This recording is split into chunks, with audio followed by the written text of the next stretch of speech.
Hello, once again. This is Creating with Your Spiritual Universe, and I'm your host, Roger Baines. And today we want to continue with part two of The Beginnings of a Beautiful Dawning. And in part one, we discussed the ending of hierarchy and what is going to take its place. So if you haven't watched that, or listen to that video, listen to that so that the rest of this makes sense. A quick overview here. We went through some of the characteristics of a hierarchy and what will replace it, which is a synarchy. And we talked about the reasons why that's going to happen, and even down to how it's going to happen, starting down at the individual level with each human being. And so we want to continue that discussion now. And during that first session, it was brought to my attention, I mentioned gender. And I want to clarify gender a little bit and what it has to do with the subject at hand. And I mentioned gender because gender is in everything. And I want to clarify because gender has been so confused and so mixed up and purposely done, because once one knows about gender, you'll see why it will solve all the problems on this planet. So let's talk a little bit about gender before we get into the rest of the subject here. And start off by saying, just breaking it down to every level, because there is confusion on gender. And so we want to really clarify it, make the connection with it and the subject at hand, and also talk about what it's not as well. Sometimes that's just as important. So, gender is not your sex. When we're born with an inner or an outer, to put it kindly. You're either born with a vagina or a penis. That is your sex. Okay, that is not gender. So that is your sex. And we might say male or female. That is yet another distinction about the sex. And that goes across all species on the planet, with the exception of a few who are androgynous, like starfish are both female male. They can just reproduce without having another separate piece. So there are small pockets of exceptions on the planet. So that leaves us to the next level, which is, well, if gender isn't your sex, then what is it? Well, is it that you're a man or that you're a woman? Well, no, not really. Because the word man and the word woman denotes the male and the female of the human species. It gets specific on what and who we're talking about.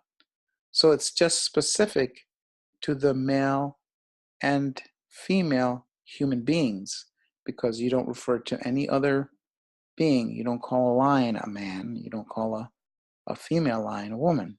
So it denotes the species of human being. So as we get down to the layers, what exactly is gender? And let me tell you this: gender simply denotes masculine or feminine energy. Masculine or feminine energy. Everything is either masculine or it's feminine. Now, for English speakers, this is going to be a little bit more difficult, as I'd mentioned before, because in the language, we really don't put that much emphasis on things, whether something is feminine or female, unless it is a sentient, living, walking, talking, barking, singing, whatever you want to call it, being. But in other languages, the masculine and the feminine are very important. So it is woven in, and almost everything that is spoken about is characterized by the masculine and the feminine. In the Romanic languages, I speak Spanish, as I said before, and French and Italian. There's a speaking of the masculine and the feminine all of the time, even when it has nothing to do with man, woman, male, female, or whether you have a penis or a vagina. So it's very important to make that distinction, because they are much more closely aligned with the way things truly are in their language. So someone that speaks Spanish and someone that speaks Italian or Romanic language, or maybe many other languages that I don't speak, are going to get this gender thing a lot quicker than, say, an English speaker, because they live gender in their language every day. Okay, so I gave an example before that if something is feminine, what makes it feminine? Let's just talk about objects, inanimate objects. What makes something feminine? Well, I'd mentioned that if it comes from out of the earth, if the planet created it, it is considered feminine. That's a general rule that you can use. And some of you might go, well, I kind of know that, but I know the planet makes some things, and some of those things are considered masculine. Well, we're not going to split hairs here. We're just trying to get clarification on this, because you will have exceptions all over the place. But if you know the saying and how it goes, it's exceptions prove the rule. And generally, if something is man-made, made by human hands, it is considered masculine.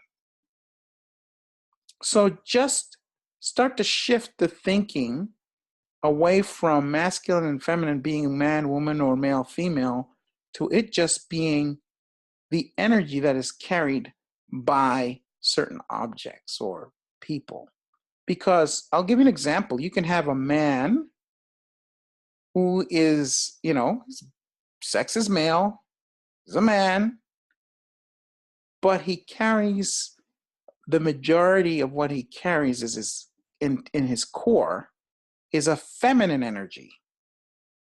So a man carrying that kind of stronger or majority feminine energy, dominant with the feminine energy, is going to be considered a male. That will be his sex. He'll be a man. That'll be a human male. But his gender will be feminine, because that is the energy that he's carrying at his core. And we can say the same thing about a woman. Her sex can be female. She can be a woman. But if the natural energy that she carries at her core is masculine, then she would be considered, her gender would be masculine. So I hope that this kind of clears up the gender thing. Now, there is my mentor. Everyone has a mentor, no matter who you are. You should always have one. Is a woman by the name of Maya Poland, and she runs a live workshop university, and she at a synergisticascensions.com, synergisticascension.com, and she teaches a course on gender. If you really want the nuts and bolts on gender, take a look at that course. I also teach at Synergistic Ascension, and I've got a course called Building the Invincibility Within.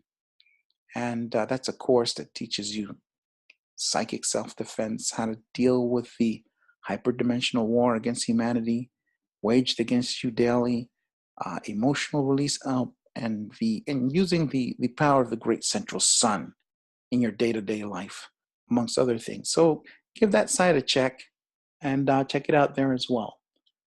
So now let's get to the crux of the matter. So what the heck does gender have to do with this subject?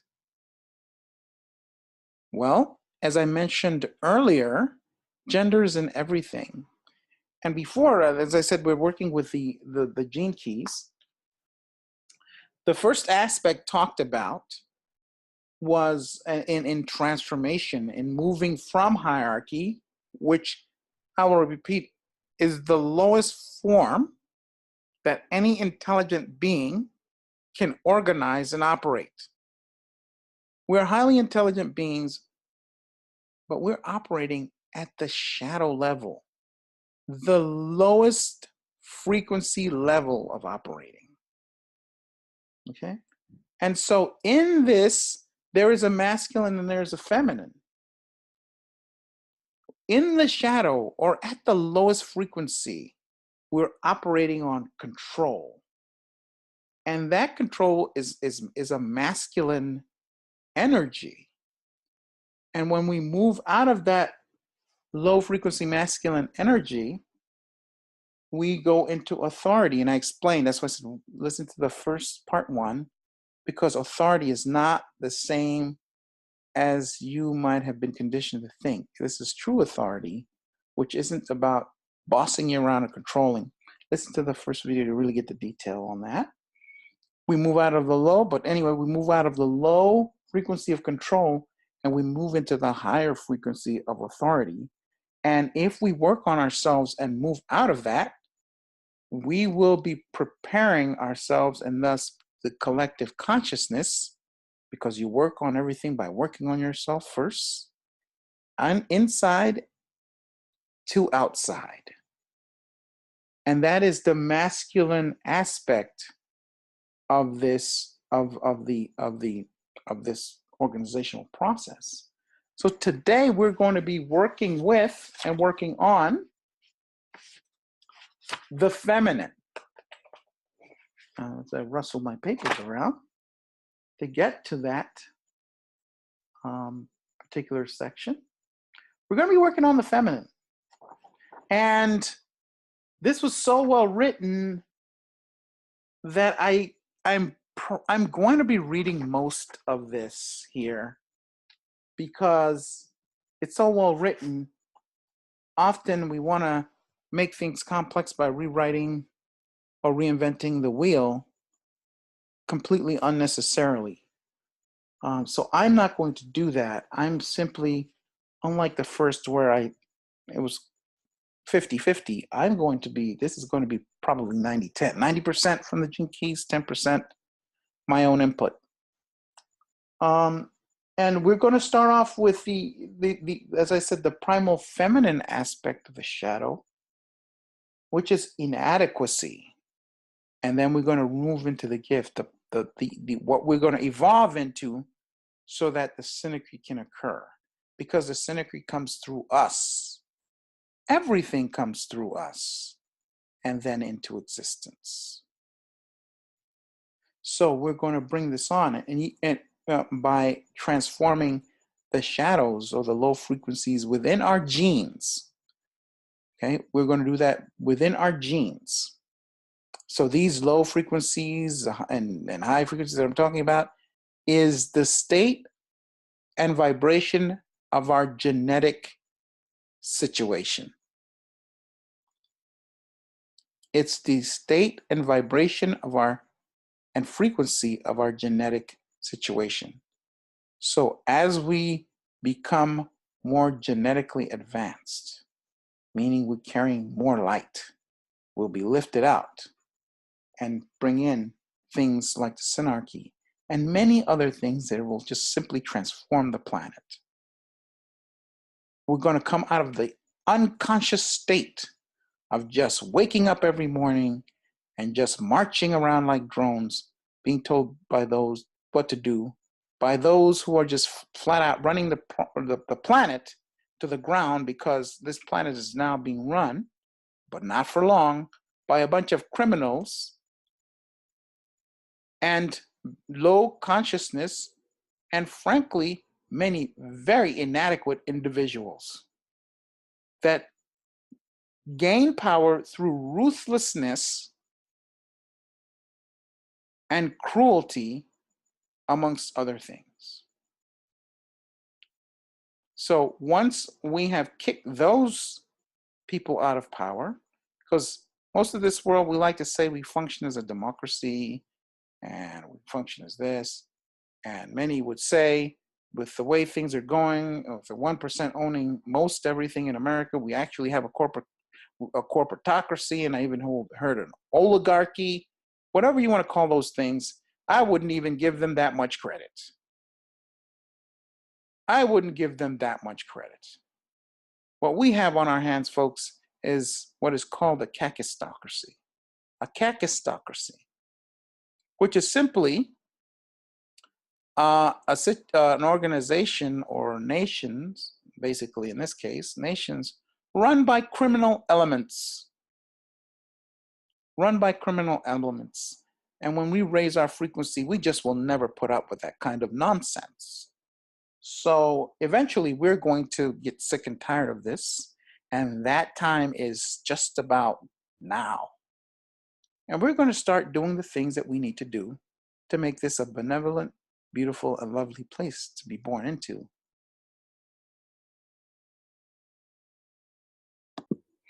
Okay, so one more thing I think just popped into mind about gender. So I mentioned that the part one was about the masculine aspect. Part two is going to be about the feminine aspect. Now, it doesn't mean, and I don't want to simplify, or I don't want to talk below anyone or above anyone, but this doesn't mean that, oh, the masculine aspect, that's what is found in men, and the feminine aspect, that's what is found in women. No, these aspects are a part of every human being. These aspects are a part in every man and every woman. It just depends on where your frequency and your you know, the level of your genetics, your genes are at this moment, how much light you're holding. Okay, so I just want to just put that one little caveat before we get into it, and let us get started. You know, there's no darker place represented anywhere within the human DNA than the 48th shadow. This shadow gives rise to one of the deepest human fears, the fear that we are inherently inadequate. Human beings, as a rule, have no idea of their true capabilities.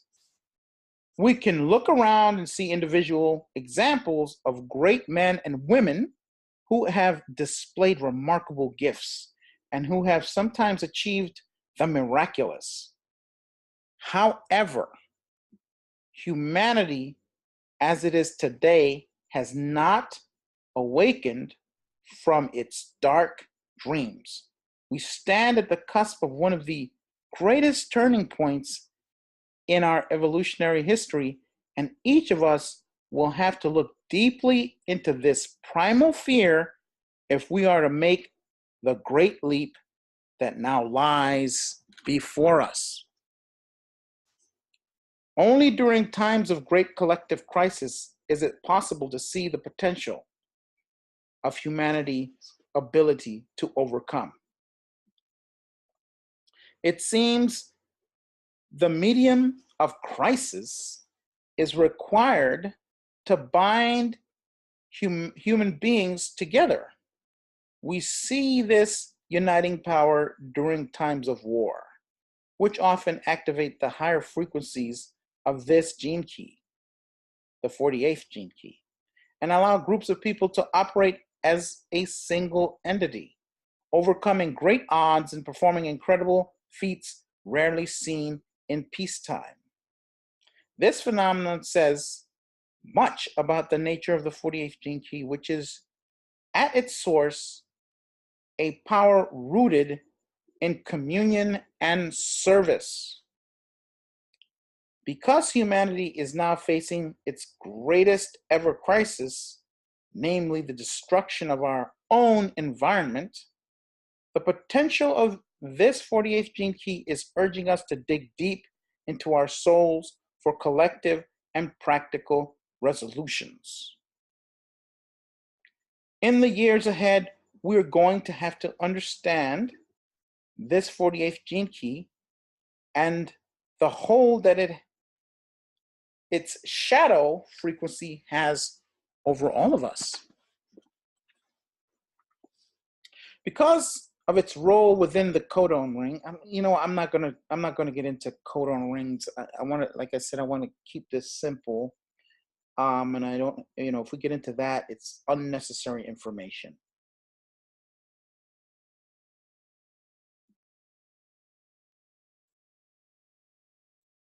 And because of its effect, this gene key that governs us, runs its cycle through us as children. The 48th gene key imprints us throughout our second 7-year cycle from the age of 7 to 14. So we have, just to stop here, we have 7-year cycles. And if you're dealing with the philosophy of the gene keys, every 7 years begins a new cycle. And there are also many, many other theories that use the system. And it breaks things down. And as I work on myself and I was going through taking care of many of the issues that I went through as a child, as a teenager, as an young adult, I did it in 7-year cycles. First 7 years, 0 to 7. Then I went from 7 to 14. Then from 14 to 21, and on and onward. But we're going to talk about the second cycle concerning the 48th gene key here. This second cycle relates to our emotional development and explains exactly where our feelings of inadequacy come from. As we incarnate into our emotional body, the prevalent emotional patterns of our parents and the world at large are imperceptibly imprinted. I almost got tripped up by a word there. Within our aura. The 48th shadow seeps into our genes to undermine us through a deep sense of emotional inadequacy.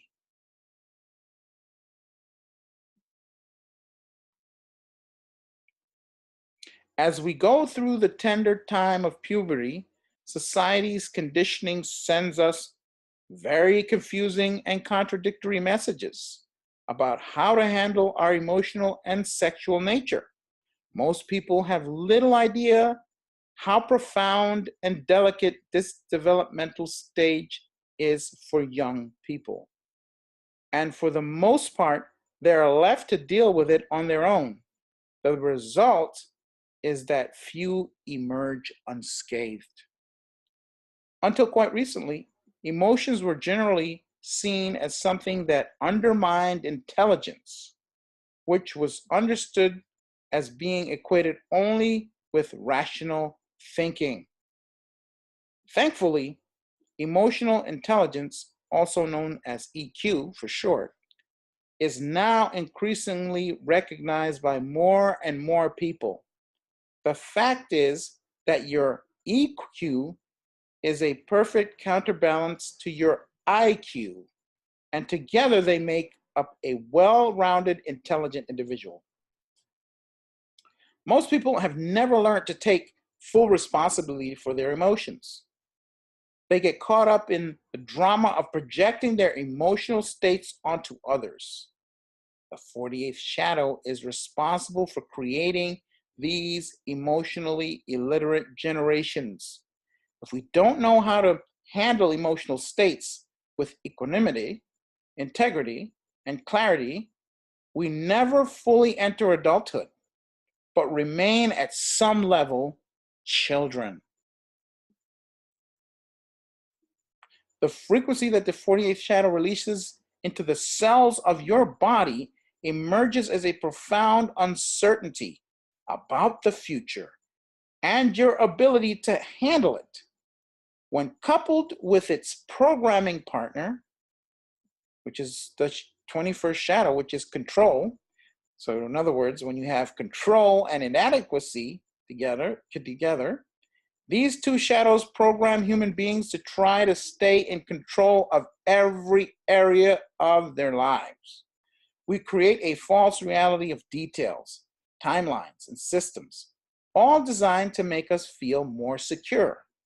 The irony is that nothing external can take away our core fear of inadequacy.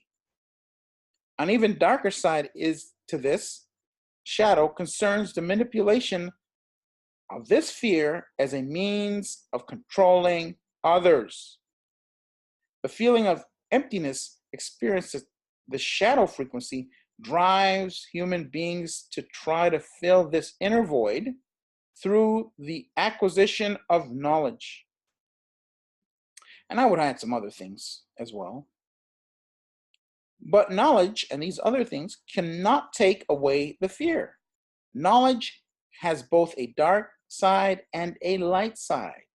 Whereas the light side transforms knowledge into wisdom, its higher counterpart, the dark side becomes addicted to knowledge as a means of distraction and false security. Human beings have become adept at selling the dream of security, and the fear within the masses buys into it. All systems of knowledge based on logic promise security, and the more complex the system, the more people tend to believe it. This often happens with modern science. The problem is not science itself, which is a wonderful tool as long as it is used in the quest for the spirit of truth. The problem is often the scientists whose findings and theories are used to bolster their own personal agendas and emotional inadequacies. Such people proffer on illusory securities that covers reality while purporting to explain the universe we live in. The 40th gene key is quite simply beyond human understanding. It is a portal to the infinite, and there is nothing like infinity to raise the specter of inadequacy in the human mind. The original Chinese name for this archetype is the well. The well. When you look down the well, you have no idea how deep it is or what lies at the bottom. The 48th shadow is like a bottomless black hole. It is the primal fear of the feminine and was enacted in archetypal form during the great witch hunts that took place across Europe during the Middle Ages. And that's not the only thing. That's not the only time that has happened, because there are other human beings who don't draw their history from Europe who also carry this fear. So it was done in swaths across the planet in many different ways. Out of the 48th shadow, humanity's deep paranoia was born. These are the men in black, the aliens, gods, or governments who seem to manipulate our lives. It is the fear that someone else might be in possession of knowledge that can be used to control us. Of course, the true source of this fear is within, but that does not stop human beings from projecting it outside of ourselves onto all manner of people and phenomena. So we are projectors. Whatever we have, we create to us, we project, and we create the reality through these projections. So when we're projecting this stuff, we get a very sick reality. When we start to project the light and the higher frequencies that we're capable of, we start projecting a completely different reality without trying. Modern science is only one arena that promises us security from our deepest fears. Systemized religion, economics, and education all try to create the feeling of collective security for the people on our planet. So long as you keep people involved in some sort of system, the deep fear moves into the background. Another major manifestation of the 48th shadow is the urge to create more and more wealth. This urge, too, is rooted in our fear of inadequacy. The ring of matter programs us to try to escape the fear through the material realm, rather than turning inward to the source of the discomfort itself. However, no amount of material wealth can make us feel secure, since the fear itself is rooted in the physical structure of our DNA. Ultimately, we humans are a part of the mystery of the universe, and there are places where the mind is not destined to travel. Every human being must eventually turn inward and look into our deepest fear, the fear of the void. When we gather our courage and make the leap, we will discover something wonderful. The void is not empty and cold, but warm, loving, and bursting with light and wonder. Yes, it is. Yes, it is. So that's we've just gone through the shadow aspect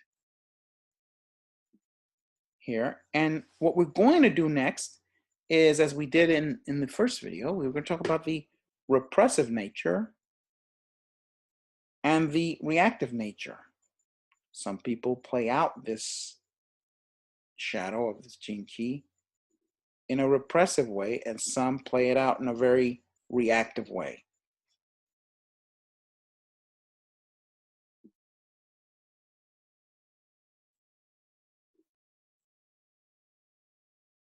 The repressive nature of the 48th shadow forms the collective blandness of the mass consciousness. These are the sheep whose fears are buried beneath the surface by whatever the system tells them. The majority of people on our planet fall into this category. This consciousness is too afraid to look into the fear within its body. So it settles into the fixed patterns given to it by society. Of course, life arranges events in all people's lives that forces them to face their fears. However, unless such events precipitate a major awakening, the repressive nature tends to bury its head even deeper in the sand once such periods pass. So, as I mentioned before, it takes a tremendous amount of courage for a human being, for a person to go inside and face their fears and see what's there. And I can tell you just personally, most of the time, it's not nearly as bad as I thought. whenever I go in and I have to do it, I have to face a fear, and you know what? It comes up from time to time, something I don't want to face, and then finally I fess up to it, and I go in and I face it, and I go, wow, this is not nearly as bad as I thought. So, so we'll get into the reactive nature now. The reactive nature, the word for it is unscrupulous, and the repressive nature was the word for that was bland. That's the key word. So, the other side of the shadow is seen in those who feed the general sense of inadequacy in others. These are people whose rage does not allow them to admit that they are also afraid, and so they become victims of the system in a different way. These people use their knowledge to manipulate the fears of others while hiding behind the system. Politician, our media, not just them, every one of us, you know. They keep their own fear at bay by externalizing it, and they increase the general level of fear by their unscrupulous actions. Such behavior greatly reinforces the shadow frequency. It is because of these people that humanity feels a general paranoia. We know that there are people in positions of power throughout the system who do not care about others at all, but we cannot always see and identify them. This gives us the feeling that all of society is impersonal and beyond our personal control. So let's get into the higher frequency, moving out of the shadow, because this 48th gene key offers tremendous amount of progress. For all that was pointed out before, it has such tremendous potential once we move out of it. And so when you move out of the shadow of inadequacy, you move into its next level up, the frequency, the higher frequency, known as the gift, which is resourcefulness.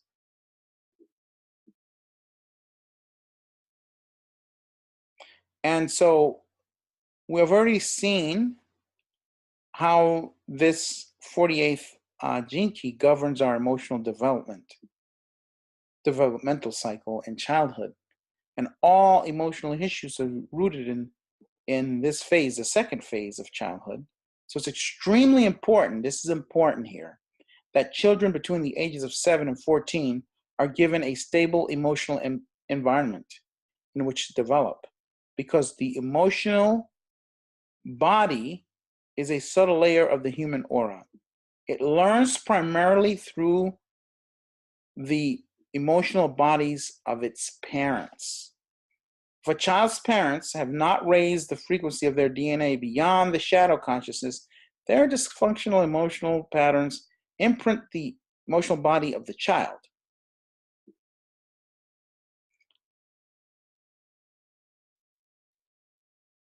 Almost all teenagers are wounded by their parents' subtle bodies well before they become teenagers. In psychology, we tend to think of conditioning as behavioral, and it is, but it takes place at a far subtler level than most psychology acknowledges. When you emerge at the age of 14 into your powerful teenage cycle, you either emerge whole, imbued with the natural wisdom, emotional intelligence, and internal stability, or you emerge with a profound sense of inadequacy that characterizes your teenage years. There is, however, light at the bottom of the well we spoke about a little earlier. As parents heal their own emotional issues and raise the frequency of their DNA, they pass on healthy emotional patterns to their children, who then pass these on to their children. In the last 50 years, this pattern has brought more and more healthy adults into the world. There is no role of greater importance or service to humanity than that of being a parent. It is not only the fastest track to your own healing, but is also the fastest track to the healing of the whole world. Every healthy adult is a powerful resource for the healing of our planet, because such people are not afraid of their own true feelings and fears.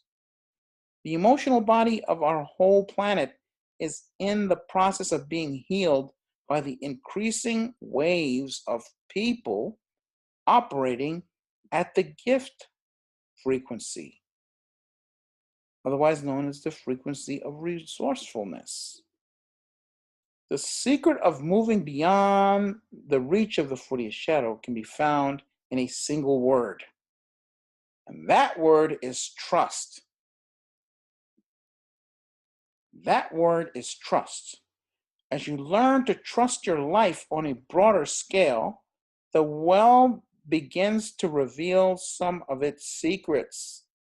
Life invites you in to begin by trusting the shadow frequency itself, which means that you have to enter into your fears. Since the 40th shadow is a very physical fear vibration deep within the body, this can be very uncomfortable. This fear does not come and go, but is always there, fixed and focused inside of you. By entering into the field of fear, you actually lessen your mental anxiety, even though you cannot remove it. It is a process in which you slowly learn to stop being afraid of fear itself. Instead of hiding from the darkness inside of you, it is as though you finally lower a bucket down the well and then pull it up to see what it contains. What you receive is a wonderful surprise. Out of the well come all manner of solutions to all manner of challenges in the world around you. You will be amazed that so much light can emerge from such a dark place. This is the essence of the gift of resourcefulness, you guys. The essence of it. As you learn to trust that an answer will always emerge at the right moment in your life, your sense of fear and anxiety gradually begin to fade. The wonderful thing about the gift of resourcefulness is that it is self-fulfilling.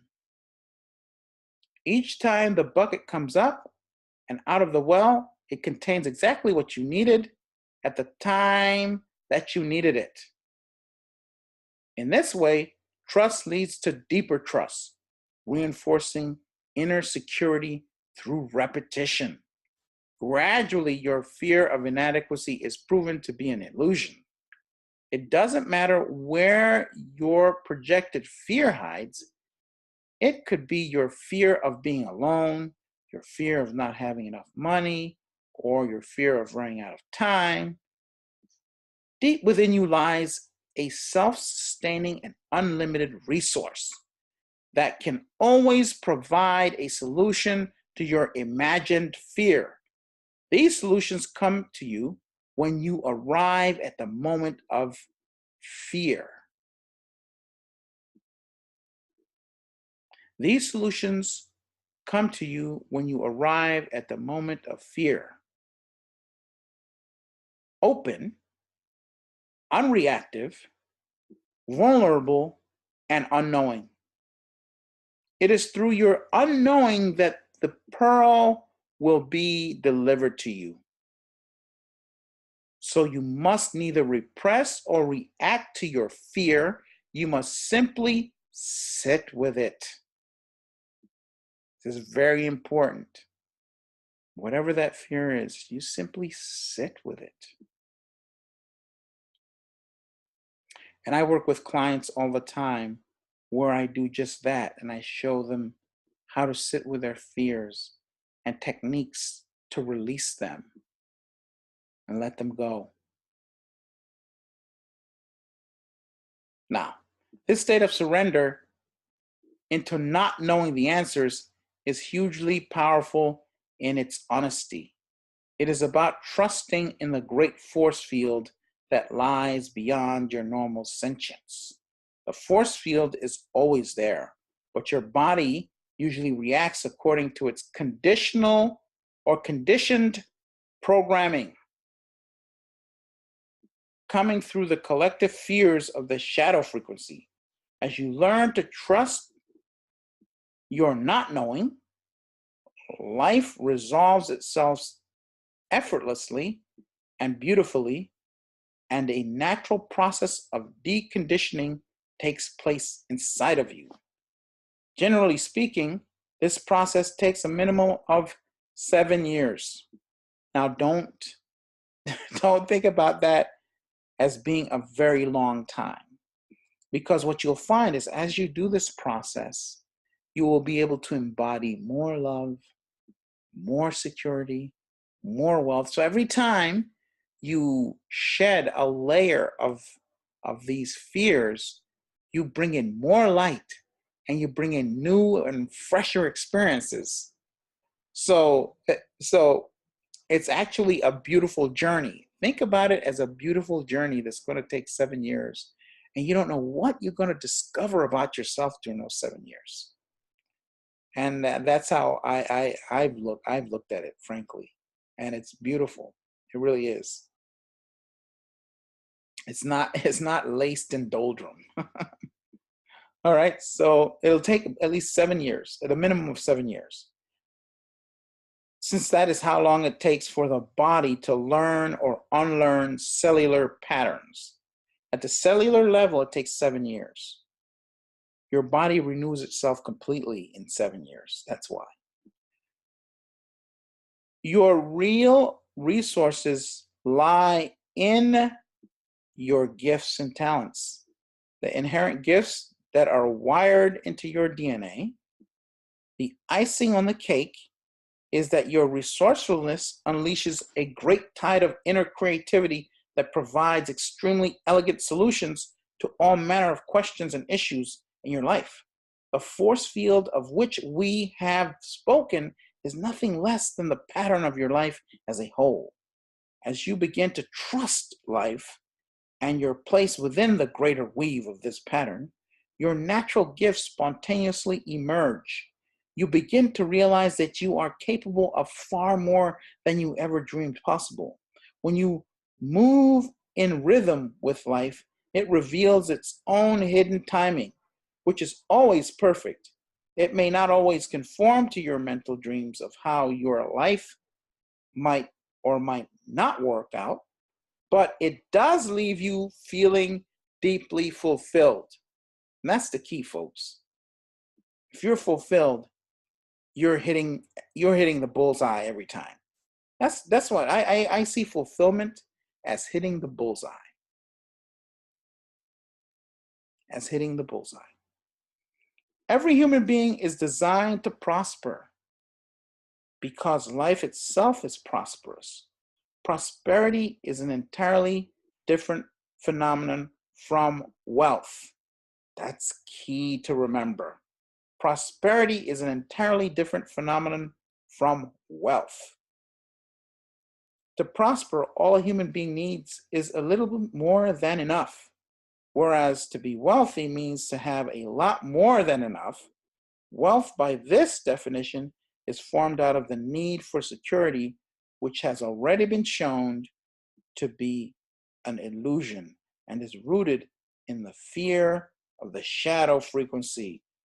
Whatever your destiny, life will arrange for you to have a little more than you need.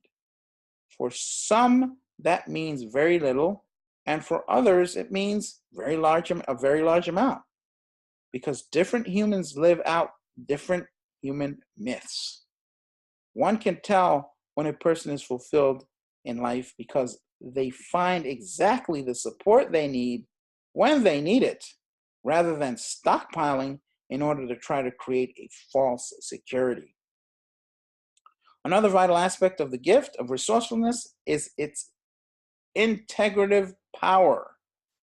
All of your inner talents and resources are ultimately designed with a built-in programming agenda to offer service to the whole. In this sense, all true talent is holistic.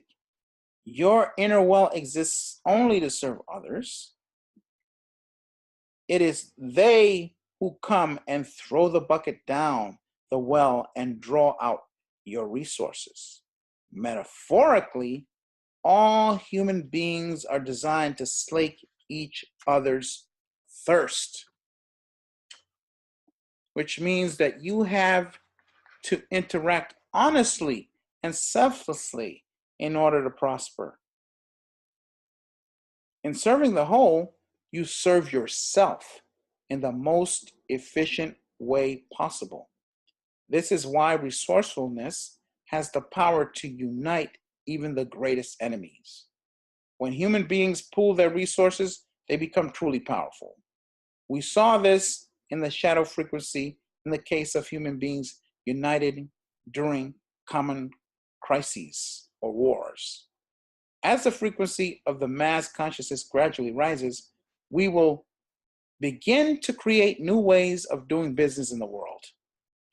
In the future, we will see the growth of service-based human culture.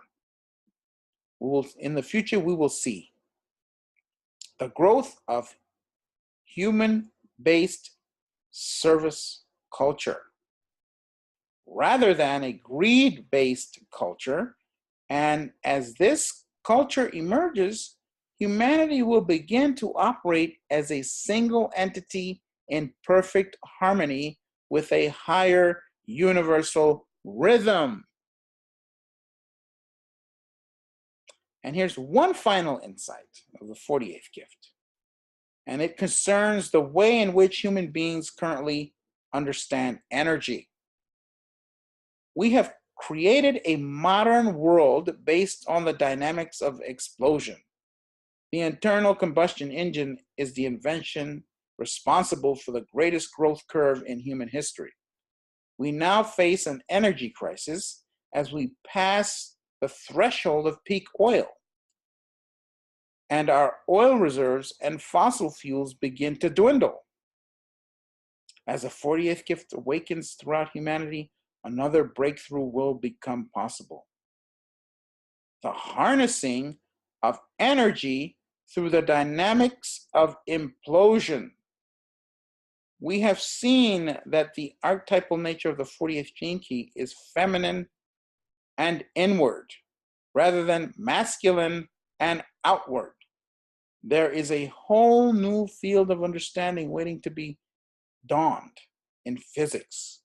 And as we come to look differently at the world, we will find the ways of unlocking energy without the need for ignition. It is most likely that such a breakthrough will come through a new understanding of the force of gravity. When we learn to see through the eyes of the 48th gift, we will unlock the secret of free energy, the infinite resource at the core of creation.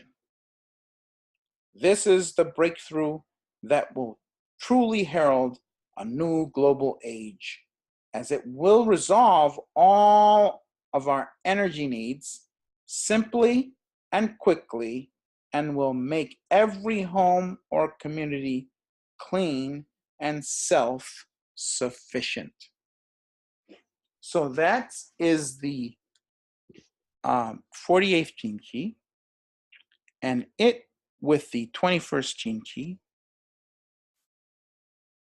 and the 21st gene key being the gift or the higher frequency of authority in its true and legitimate sense, and the 48th gene key with its gift of resourcefulness will help to bring on the synarchy. Now, according to Richard Rudd here in the Gene Keys, he also talks about some other things.